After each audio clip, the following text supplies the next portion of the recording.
ലോക സമാധാനത്തിനുള്ള നോബൽ സമ്മാനം കിട്ടുമെന്ന് വലിയ പ്രതീക്ഷയിലാണ് US-ന്റെ ഡൊണാൾഡ് ട്രംപ് പ്രസിഡന്റ് ഇരുന്നത്. പക്ഷേ നിർഭാഗ്യവശാൽ അദ്ദേഹത്തിന് നിർഭാഗ്യം കൊണ്ട്, ലോകത്തിൻ്റെ ഭാഗ്യം കൊണ്ടും അദ്ദേഹത്തിന് നിർഭാഗ്യം കൊണ്ടും അദ്ദേഹത്തിന് കിട്ടിയില്ല. പക്ഷേ പകരം കൊടുത്ത വനിതയെക്കുറിച്ചും വളരെ വ്യാപകമായ ആക്ഷേപങ്ങൾ അവർ ഒരു വശത്ത് ജനാധിപത്യത്തിന് വേണ്ടി വാദിക്കുമ്പോൾ തന്നെ വളരെ വലിയ രീതിയിലുള്ള മനുഷ്യത്വരഹിതമായ പ്രവർത്തനങ്ങളിലും ഏർപ്പെട്ടിരുന്നു എന്നുള്ള വാർത്തയുണ്ട്. എന്തായാലും അത് വലിയ വിവാദമായി. ഇപ്രാവശ്യത്തെ നോബൽ സമ്മാനം വലിയ വിവാദമായി.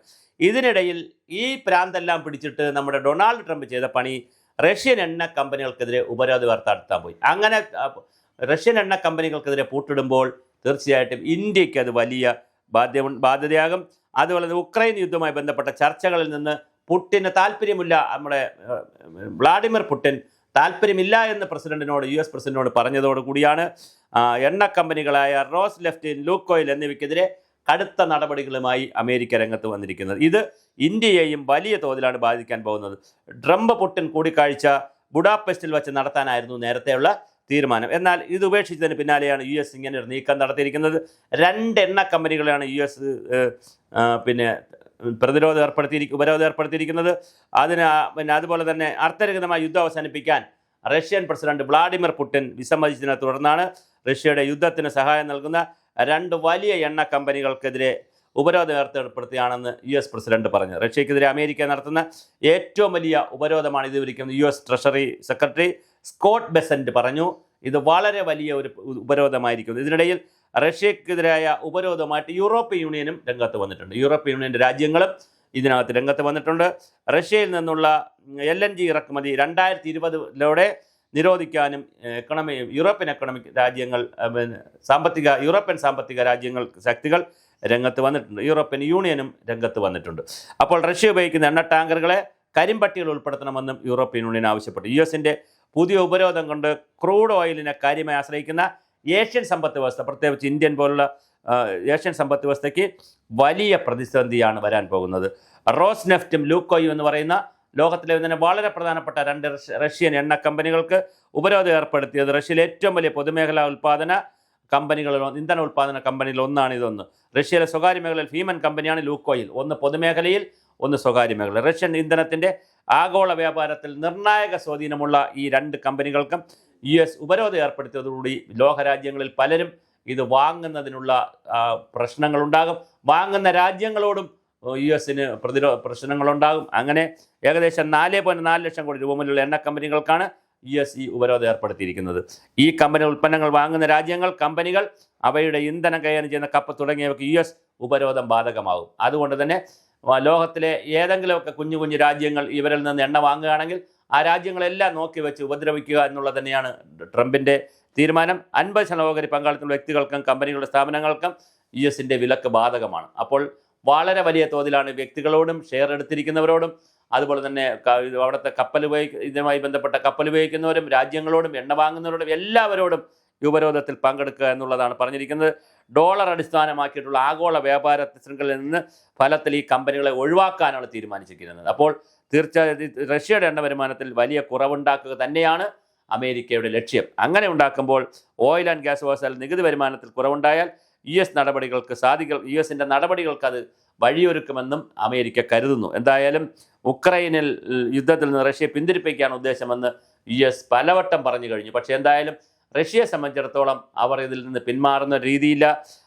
ഇന്ത്യയും ചൈനയും ഉയർന്ന താരിഫ് ഏർപ്പെടുത്തി റഷ്യയെ ഇന്ധനത്തിൽ നിന്ന് അകറ്റാനും US-ന്റെ പരിപാടി ഇടുന്നു. അപ്പോൾ ഇന്ത്യക്കെതിരെ ഉയർന്ന താരിഫ് ഏർപ്പെടുത്തുക, ചൈനയ്ക്കെതിരെ താരിഫ് ഏർപ്പെടുത്തുക, റഷ്യയിലെ ഇതിനെ നിരോധിക്കുക അല്ലെങ്കിൽ പ്രതിരോധിക്കുക, അതിന് ഉപരോധം ഏർപ്പെടുത്തുക, ഇങ്ങനെ വ്യത്യസ്ത തലങ്ങളുള്ള പരിപാടികളാണ് ഡൊണാൾഡ് ട്രംപ് മുമ്പത്ത് വരുന്നിരിക്കുന്നത്. അതുപോലെ തന്നെ ഈ വർഷത്തിൽ ആദ്യം 9 മാസങ്ങളിൽ ഇന്ത്യ റഷ്യയിൽ നിന്ന് പ്രതിദിനം ഓരോ ദിവസം 1.7 മില്യൺ ബാരൽ ക്രൂഡ് ഓയിലാണ് ഇറക്കുമതി നടത്തിയിരുന്നത്. ഇതെല്ലാം വരുന്നത് പുതിയ പ്രശ്നങ്ങൾ വരുമ്പോൾ, ഇങ്ങനെ അമേരിക്ക കർക്കശമായ നിലപാടെടുക്കുമ്പോൾ ഇന്ത്യക്കും ചില പ്രതിസന്ധികൾ വരാം. US റഷ്യൻ കമ്പനികൾക്ക് മേൽ നടപ്പാക്കിയ ഉപരോധം ഇന്ത്യയെ എത്ര കണ്ട് ബാധിക്കും എന്നുള്ളത് ഇനി വരാനിരിക്കുന്ന കാര്യമാണ്. എന്തായാലും റോസ് നെഫ്റ്റും ലൂക്കോയിൽ കമ്പനികളുമായി ഇടപാടുള്ള ചൈനീസ് ബാങ്കുകളുണ്ട്, UAE ട്രേഡർമാരുണ്ട്, ഇന്ത്യൻ എണ്ണ കമ്പനികളുണ്ട് തുടങ്ങിയവയ്ക്ക് US ഉപരോധം നടപ്പിലാക്കുമോ എന്നുള്ളതും ഒരാശങ്കയായി നിൽക്കുന്നു. ആ രീതിയിലേക്ക് വന്നിട്ടില്ല. പക്ഷെ അങ്ങനെ വന്നാൽ സ്വാഭാവികമായിട്ടും നമ്മൾ ചൈനീസ് ബാങ്കുകളിലും ഈ ട്രേഡർമാരിലും ഇന്ത്യൻ ബാങ്കുകളിലുമൊക്കെ ഇതിൻ്റെ ഒരു അലകൾ വന്നാൽ സ്വാഭാവികമായിട്ട് അമേരിക്കയുടെ പ്രതിരോധം വന്നാൽ ക്യാഷ് ട്രാൻസാക്ഷനും വലിയൊരു പ്രശ്നമായിരിക്കും. US വില കമ്പനിയിൽ നേരിട്ട് ഇന്ധനം സ്വീകരിക്കുന്നില്ലെന്ന് ഉറപ്പാക്കാൻ ഇന്ത്യൻ എണ്ണ കമ്പനികൾ ശ്രമിക്കുന്നതായി റോയിട്ടേഴ്സ് റിപ്പോർട്ട് ചെയ്തിട്ടുണ്ട്. കാരണം അമേരിക്ക ഒരു ഉപരോധം ഏർപ്പെടുത്തിയെങ്കിൽ പിന്നെ അതിൻ്റെ പുറത്ത് കടന്നിട്ട് കമ്പനികളിൽ നിന്ന് സാധനം വാങ്ങിയാൽ വലിയ ഗുരുതരമായ പ്രതിസന്ധി ആഗോള തലത്തിലുണ്ടാക്കുകയും ആ ആഗോള തലത്തിലുണ്ടാക്കുന്ന മാന്ദ്യവും പ്രശ്നവും കേരളത്തിലും ഇന്ത്യയിലും ഒക്കെ ഉണ്ടാകുമെന്നുള്ള ഭയന്നുകൊണ്ട് എണ്ണ കമ്പനികളും ഇതിനകത്ത് ഒരു ചില നടപടികളിലേക്ക് പോകുന്നത് പറയുന്നു. നേരിട്ട് ഈ കമ്പനികളിൽ നിന്ന് പിന്നെ ഇത് എണ്ണ വാങ്ങണ്ട എന്നുള്ള തീരുമാനത്തിലേക്ക് വന്നു. റോസ് നെഫ്റ്റ് ലൂക്കോയിൽ കമ്പനികളിൽ നിന്ന് എണ്ണ അപൂർവമായി മാത്രമേ നേരിട്ട് പർച്ചേസ് നടത്താറുള്ളൂ. അതേസമയം വിപണി വിദഗ്ധർ പൊതുവെയുള്ള വ്യാപാരത്തിൻ്റെ സിംഹഭാവവും ഇടനിലക്കാർ വഴിയാണ്. ഇതിനാൽ US ഉപരോധം നേരിട്ട് ഇന്ത്യയെ വലിയ തോതിൽ ബാധിക്കാനിടയില്ലെന്നുള്ളൊരു വാദവുമുണ്ട്. നമ്മൾ നേരിട്ട് എണ്ണ വാങ്ങുന്നില്ല, ഇടനിലക്കാർ വഴിയാണ് വാങ്ങുന്നത്, അതുകൊണ്ട് നമുക്കിത് വലിയ പ്രതിസന്ധി വരില്ല എന്നും പറയുന്നു. എന്തായാലും അതിനിടയിലാണ് അമേരിക്കയും ഇന്ത്യയുമായുള്ള മറ്റ് ചർച്ചകൾ നടക്കുന്നത്. നമ്മുടെ തീരുവ നമുക്ക് എതിരെ ഏർപ്പെടുത്തിയിട്ടുള്ള തീരുവ 15%, 50%, ആദ്യം 25% ഏർപ്പെടുത്തി, പിന്നത് എന്നിട്ട് ഇന്ത്യ മൈൻഡ് ചെയ്തില്ല. അപ്പോൾ അതുകൊണ്ട് 50% ഏർപ്പെടുത്തി. അപ്പോഴും ഇന്ത്യ സീരിയസ് ആയിട്ട് അത് മൈൻഡ് ചെയ്യാത്തതുകൊണ്ട് ഇപ്പോൾ ഉഭയകക്ഷി ചർച്ചയിലൂടെ 15% കൊണ്ടുവരാം എന്ന് അമേരിക്ക ഒരു ധാരണയിൽ വന്നിട്ടുണ്ട്. അങ്ങനെ 15% തീരുവ കൊണ്ടുവരികയാണെങ്കിൽ ഇന്ത്യ എന്തായാലും ഒരുപാട് ഒത്തുതീർപ്പുകൾക്ക് തയ്യാറാകും. അപ്പോൾ തീർച്ചയായിട്ടും അപ്പോൾ ആഗോള തലത്തിലുള്ള വ്യാപാര മേഖലയിലും എണ്ണയുടെ മേഖലയിലും India, China, Russia, America, US ഈ രാജ്യങ്ങളുടെ ഒരു തമ്മിലുള്ള പോരാട്ടമാണ് നടന്നുകൊണ്ടിരിക്കുന്നത്. അതിൽ അമേരിക്കയുടെ ലക്ഷ്യം രണ്ടാണ്. ഒന്ന്, അവർക്ക് ലോകത്ത് വ്യാപാരം നടത്തിയെടുക്കണം. അത് അവരുടെ പ്രാഥമികവും ആത്യന്തികമായ ലക്ഷ്യമാണ്. അതോടൊപ്പം തന്നെ അവരുടെ ഏറ്റവും പ്രധാനപ്പെട്ട ലക്ഷ്യമാണ് യുക്രൈനെ സഹായിച്ചുകൊണ്ട് യുക്രൈൻ യുദ്ധത്തിൽ യുക്രൈനെ സഹായിച്ചുകൊണ്ട് റഷ്യയെ ഒന്ന് തളർത്തുക. അതിൽ ഉദ്ദേശം മറ്റുമുണ്ട്. കാരണം തളർത്തുമ്പോൾ സ്വാഭാവികമായിട്ട് എണ്ണ വ്യാപാരത്തെ, അതും ബിസിനസ്സുമായി തന്നെ ബന്ധപ്പെട്ട് കിടക്കുകയാണ് ഡയറക്റ്റായിട്ട്. റഷ്യയുടെ എണ്ണ വ്യാപാരത്തെ തടസ്സപ്പെടുത്തുക. ഇന്ത്യ റഷ്യയിൽ നിന്ന് 24% മുതൽ 40% വരെ എണ്ണ വാങ്ങുന്നവരാണ്.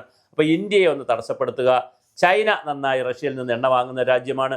ചൈനയെ തടസ്സപ്പെടുത്തുക. അപ്പോൾ എണ്ണ വ്യാപാരത്തിൽ, അതുപോലെ തന്നെ ഗ്യാസിൻ്റെ വ്യാപാരത്തിൽ, വാതകത്തിൻ്റെ വ്യാപാരത്തിലൊക്കെ വലിയ തോതിലാണ് അമേരിക്ക ഇപ്പോൾ രംഗത്ത് വന്ന് വലിയ പ്രതിസന്ധിയാണ് സൃഷ്ടിച്ചുകൊണ്ടിരിക്കുന്നത്. അതിൻ്റെ ഭാഗമായിട്ടാണ് 2 റഷ്യൻ കമ്പനികളെ വളരെ അന്താരാഷ്ട്ര തലത്തിൽ, ആഗോള തലത്തിൽ ഭീമാകാരങ്ങളായിട്ടുള്ള റഷ്യയിലെ ഒരു പൊതുമേഖലാ കമ്പനിയെയും ഒരു സ്വകാര്യ മേഖലയിലെ കമ്പനികളെയും, 2 കമ്പനികളെയും പ്രതിരോധിക്കുവാൻ അല്ലെങ്കിൽ ഉപരോധിക്കുവാൻ അല്ലെങ്കിൽ ആ കമ്പനികളുടെ ഇന്ധനങ്ങൾക്ക് ഉപരോധം ഏർപ്പെടുത്തുവാൻ ട്രംപിൻ്റെ നിർദ്ദേശം വന്നത്. ഇത് ലോകത്തിൻ്റെ എണ്ണ വിപണിയിൽ വലിയ പ്രതിസന്ധിയായിരിക്കും ഉണ്ടാക്കുന്നത്. അപ്പോഴും ഇന്ത്യ നേരിട്ടല്ല വാങ്ങുന്നത്, ഇടനിലക്കാർ വഴിയാണ് വാങ്ങുന്നതെന്ന് പറയുമ്പോഴും ഇന്ത്യയിലെ പല കമ്പനികളും ഈ 2 റഷ്യൻ കമ്പനികളിൽ നിന്ന് എണ്ണ വാങ്ങുന്നത് വളരെ സൂക്ഷ്മതയോടുകൂടി വേണം എന്നുള്ള ചർച്ചയിലാണ്. അത് ഒഴിവാക്കാൻ പറ്റുമെങ്കിൽ ഒഴിവാക്കണം എന്നുള്ള നിലയിലാണ് ഇന്ത്യൻ പെട്രോളിയം കമ്പനികൾ നിൽക്കുന്നത്. അപ്പോൾ തീർച്ചയായിട്ടും നമുക്ക് ഈ പ്രശ്നങ്ങൾ ഇനി എന്താണ് സംഭവിക്കുക എന്ന് നമുക്ക് കാത്തിരുന്ന് കാണുക എന്നുള്ളത് മാത്രമേ ഉള്ളൂ. ഡൊണാൾഡ് ട്രംപിന് സമാധാനത്തിലുള്ള നോബൽ സമ്മാനം കിട്ടാതിരുന്നപ്പോൾ തുടങ്ങിയ കടിയാണ് ഇത്. വളരെ വലിയ തോതിലായിരിക്കും അദ്ദേഹം ലോകത്തിനെ ഇനി വിറപ്പിക്കാൻ പോകുന്നത്.